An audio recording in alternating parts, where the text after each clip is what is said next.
Nina Dea Callia de Manet. Nina de Callia est ce qu'on appelle une demi-mondaine, qui mène une vie très bohème sans se soucier aucunement des convenances. Alternant les périodes de dépression et de gaieté excessive, Marianne Gaillard, dite Nina de Callia, du nom d'un de ses maris, mourra très jeune, à 40 ans, des abus de l'alcool.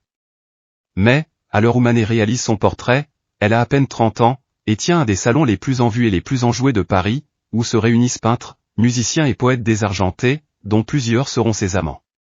Parmi eux, le poète Charles Cros, qui vient de publier le coffret de Santal.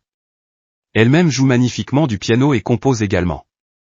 La tenture est un des murs de l'atelier de Manet, qu'on retrouvera dans Portrait de Stéphane Mallarmé et dans Nana. Les éventails japonais qui y ont été disposés évoquent le goût des impressionnistes pour les estampes, dont on peut voir des exemples chez tous les peintres de l'époque, de Monet avec la japonaise jusqu'à Van Gogh et à Gauguin. On reconnaît la patte de Manet dans les longues touches en forme de croisillon dont il use pour le traitement du canapé, ainsi que dans le traitement des noirs, qui fait ressortir la carnation claire du modèle. Alternant les verts bleus et les ocres roux, il a su recréer dans son atelier l'atmosphère à la fois intime et chaleureuse du salon de Nina, dont l'expression de curiosité mélancolique détonne avec les portraits souvent plus froids du peintre. Verlaine, qui fréquentait le salon de Nina de Callias, a célébré son esprit d'enfer.